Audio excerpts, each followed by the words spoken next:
Hello guys! Welcome back to Not Just Mecha. It's Marco here, and today we paint in 2D comic book Borderlands animation cell style. Call it as you want, it's super cool.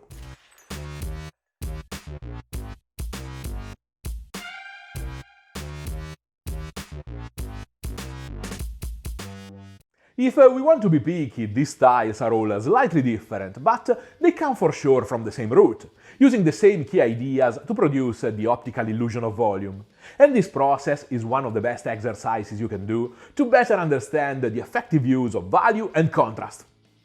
A black holding line framing the major shapes and masses is the main source of definition, and few high contrast tones next to each other, with absolutely no blending in between, create the illusion of the third dimension, roughly modeling the imaginary volumes inside the holding line.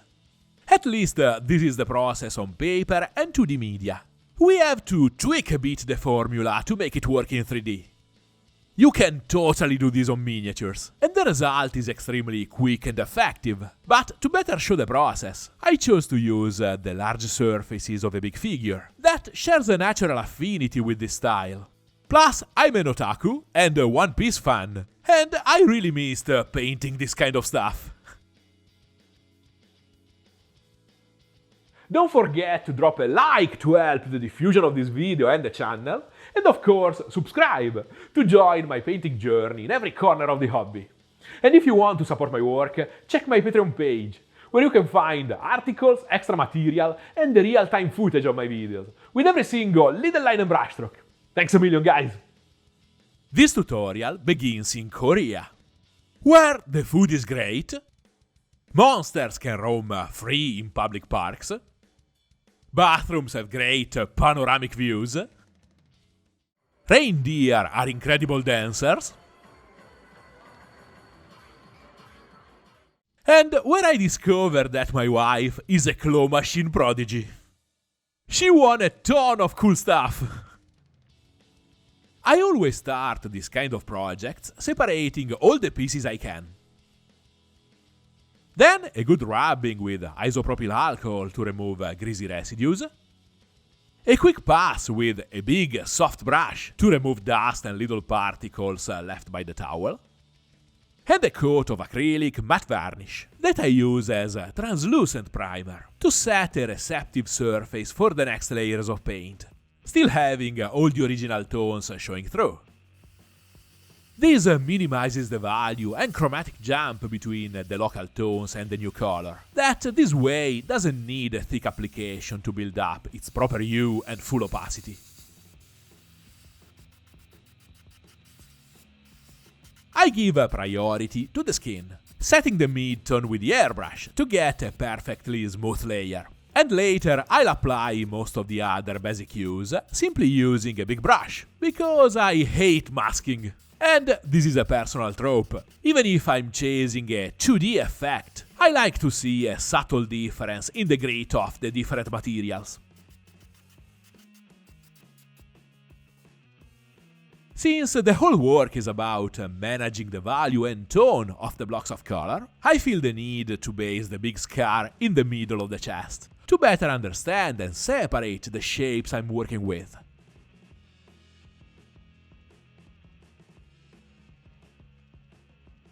And I simply start shading with a fairly darker tone.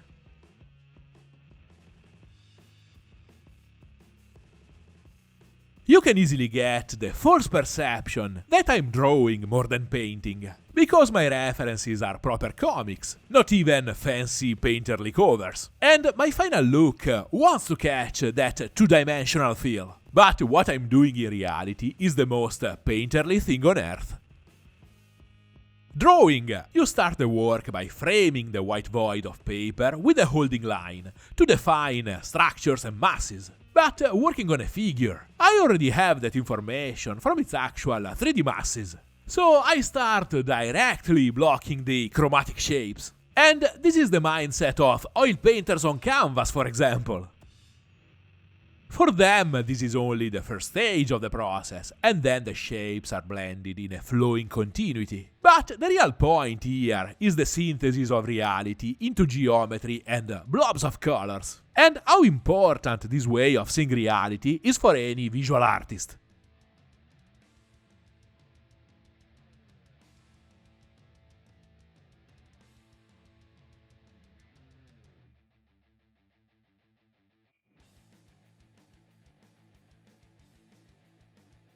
Working with any level of realism, in the full range that goes from an impressionistic rendering to the most photorealistic approach, painting and drawing are always about spotting the simple, abstract shapes that live inside everything. And the more you go into the fundamental nature of the shapes, the better you can catch their visual essence and effectively translate it in that personal distillation of reality that we call art.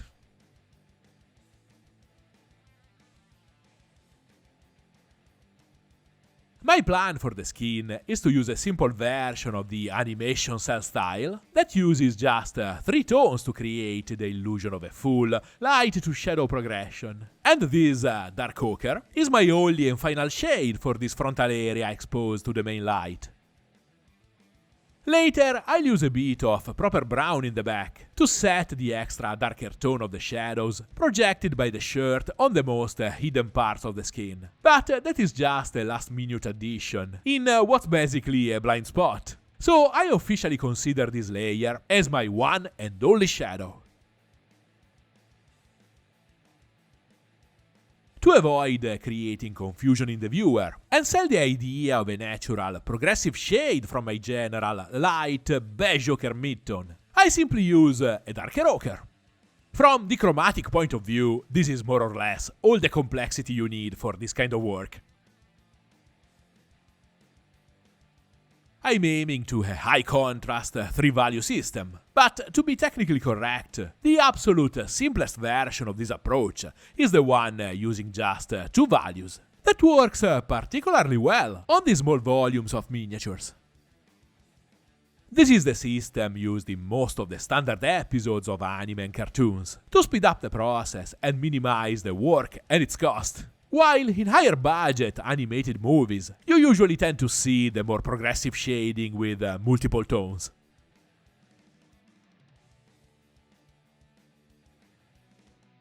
As you'll understand better in the next stages, to get this high budget feel, I'm going to use an average of 3 tones. But you can clearly see here how 2 tones can already make an incredible job by themselves.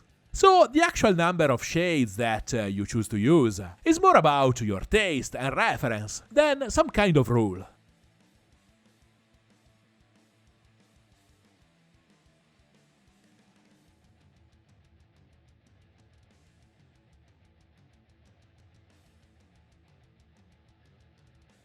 It's been a while since my last 2D painting, and I feel the need to build up my confidence a bit more before finishing the skin. So, like working on a miniature, I move to the other parts to increase the value in a progressive way. This is technically totally meaningless here, but today I feel the pressure of the camera, and this comfort zone is so comfy.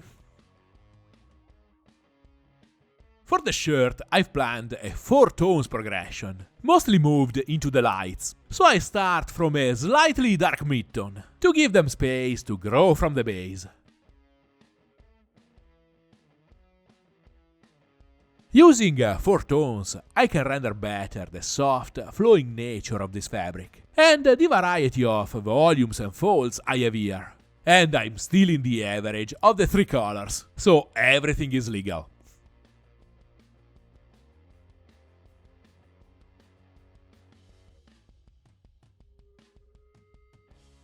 Probably I should have started with a shirt, because its numerous, highly defined shapes are extremely easy to see, read and block with violet. Plus, the stakes on irregular flowing masses are really low and mistakes are easy to fix. As a rule of thumb, if you want to try something like this, break the eyes with the most organic and wrinkly element of the sculpt, because it usually tends to be the simplest. With the safe net of the shadows in place, I move to what is technically a light mid-tone, and a more accurate version of the local color I'm trying to render. A big part of this workflow choice is also based on the paints I have access to, and my knowledge of their behavior. I know that this red has a great opacity when sprayed, but it's not incredible with a brush. So having that darker red underneath really helps in building up its tone and value.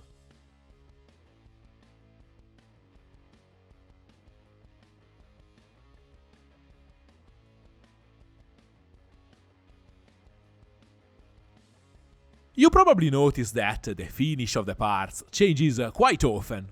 And that's because after every major stage, I seal that specific element with a quick coat of varnish. This helps with the complex physical handling of big figures, and it visually flattens the layers, boosting the two-dimensional effect. And that's why I usually don't use varnish on my models.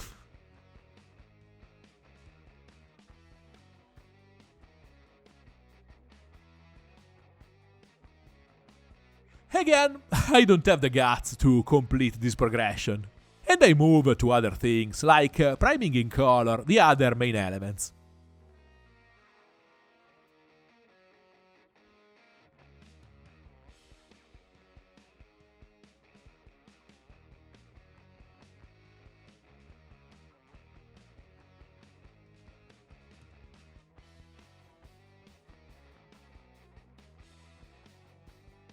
Then I start working on yellow, to get a really not so important overview of my growing values. Again, this is not the most efficient way to work on these models, but I believe that thanks to the progressive little jumps, the video has a better visual climax, and everything feels safer on the table.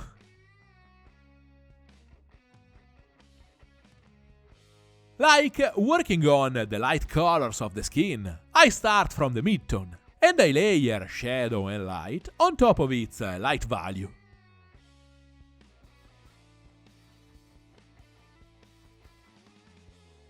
Yellow is the color with a higher intrinsic luminosity, and to be effective, its internal progression should maintain this luminosity. So my shadow is a simple sand tone, slightly lighter than the ochre I used on the skin, to keep a subtle but visible difference between the two materials. I use this tone not only to paint the folds, but also the cast shadow of the scarf over itself.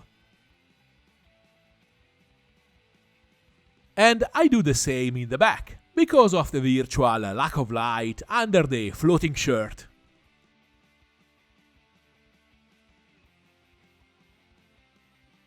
A progression that I close with brown, where the shadows go deeper, moving around the waist.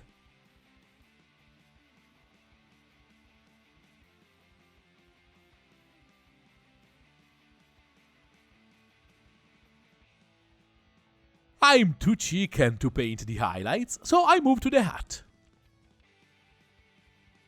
This is the only spot where I break the flat color rule, entering a bit more into the Borderlands visual effect that tends to add some sneaky modulation inside its blocks of colors. I use the paints I have on the palette to mix new tones, and when I mix a new batch, I'm not too precious in keeping them pure or perfectly coherent. This creates that bit of internal modulation and that non-uniform feel that I find good to represent the straw of the hat. You really don't need to apply all this stuff on the same model, and in general, the risk of damaging the suspension of disbelief on the rest of the technique is high. But I cannot stop being myself and thinking about textures and materials. I'm saved by the fact that these effects can be really found in high-level animation, and by the highly stylized shadows that I use on the circular and spheric shapes. At this point, my confidence and muscle memory is fully re-established, And with reliable, highly opaque tones by my side, I do probably my best work on the shorts, with a linear, simple layering of 2 lighter colors on top of the midtone.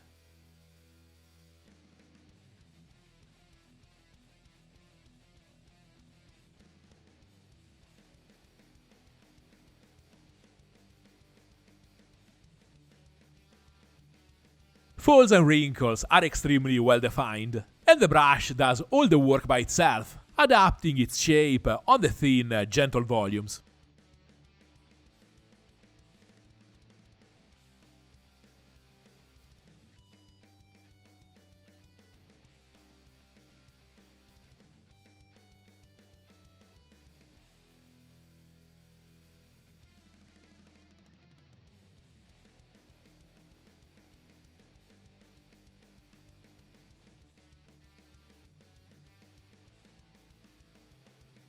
This success and quick dose of gratification are precisely the boost I need to tackle the lights on the shirt.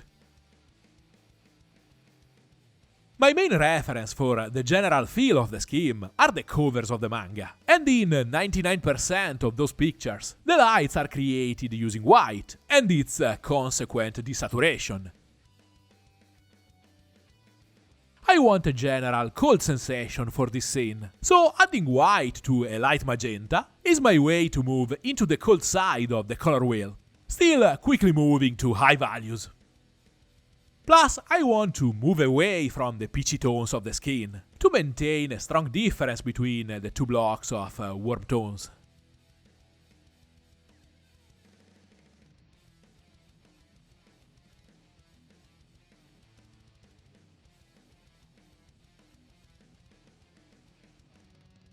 With the same attitude, and with the same mix of white into my lighter tone, I close the yellow progression.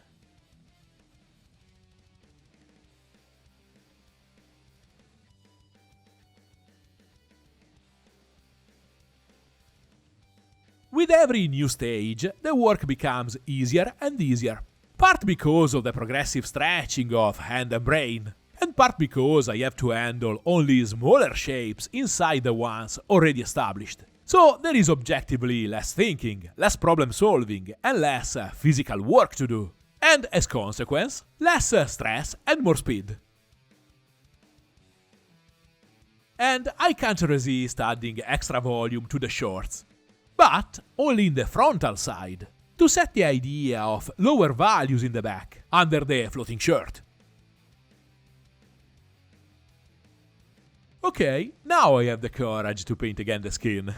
But first I feel the need to add some extra details to the face, to better guide the shapes that I'll use to highlight the area. Check this cool trick to paint perfect round eyes. I cut the tip of a toothpick in a point where I get the diameter I need from its section. And I use it as a stamp to paint a clean and precise little pupil.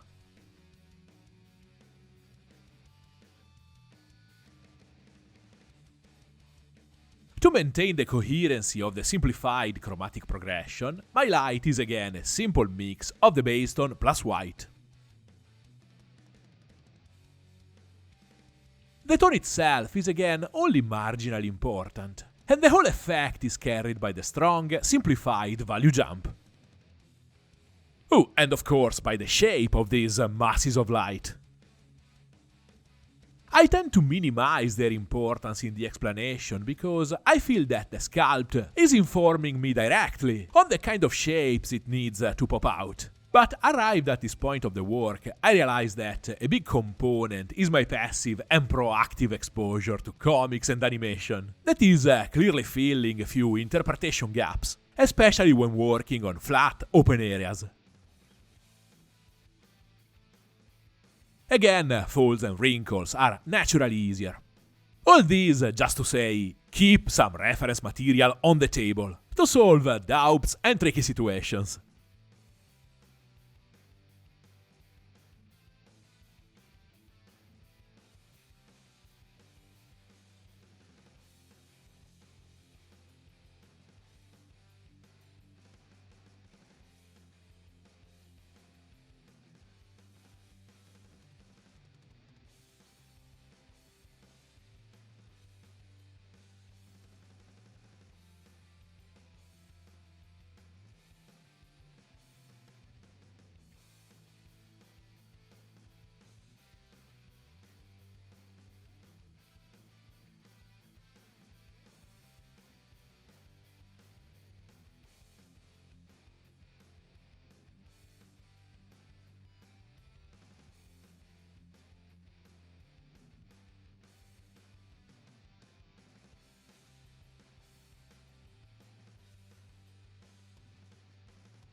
The work on the flag is the most two-dimensional of the whole project. To avoid strange tangents and ambiguous overlaps between the actual drawn symbol and the fake drawn folds, I start from the Jolly Roger, so I know the precise amount of real estate it occupies, and later I can simply work around it. Here I use a linear layering of lighter and lighter tones, mostly because I have to paint white and yellow over a black base, and even using highly opaque paints is always better to cut the value and chromatic distance with some intermediate hues.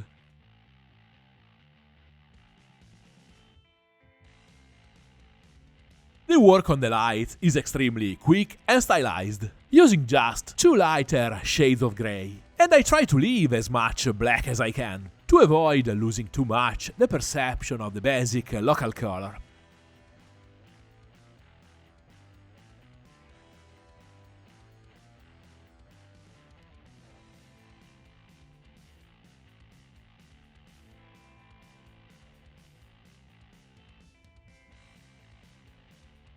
Here I use a pinch of light blue in the second light to reinforce the cold mood of the scene.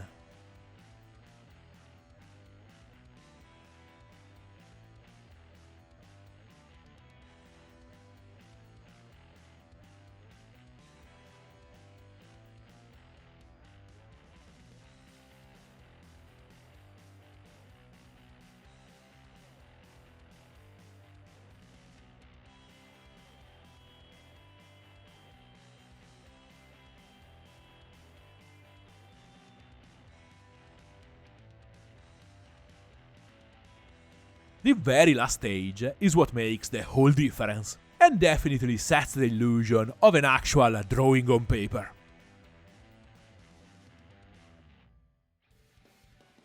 There is for sure a lot of drawing, and drawing attitude at play here, but even if it happens after the colors, in my mind this is more like inking pencils. Because I have all the main values in place, with all their shapes and extensions, and I'm creating definition around and inside them, using the same black also to set deeper final shadows here and there, and that really feels like filling pencils.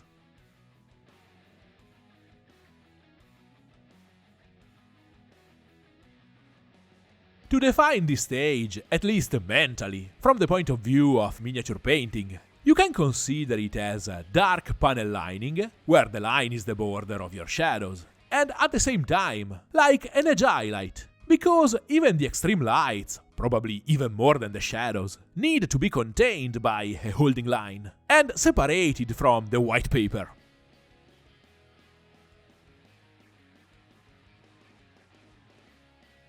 The placement, extension, continuity and thickness of these black lines are what really defines the style of the virtual drawing and its original author.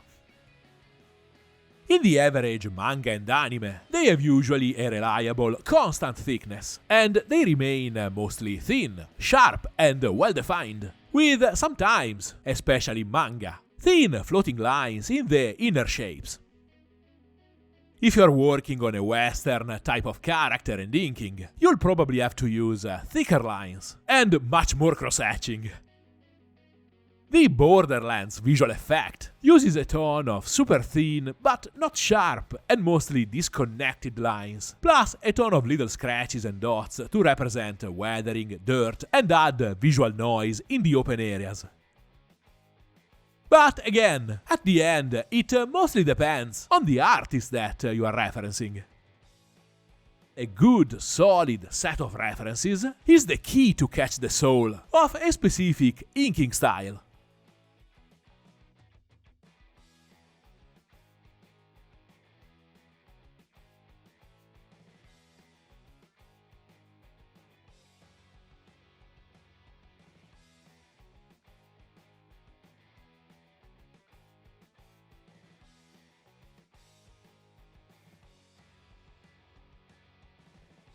And here is the final result. I believe that this style is one of the things that you can only love or hate, with nothing in the middle.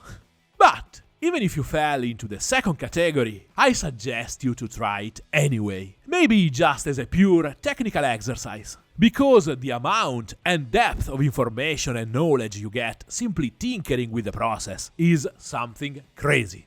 And it's all stuff that you can adapt and apply to any kind of style or media, because it's the core of what you need to summarize and artistically represent reality.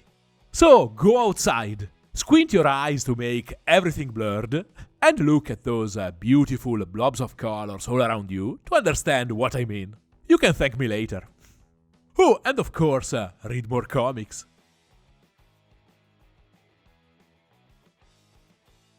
If you like this video, give it a like and subscribe.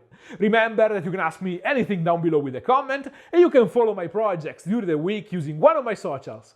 And if you want to support my work, check my Patreon page and join the community, or maybe ask for a commission. See you next week, guys!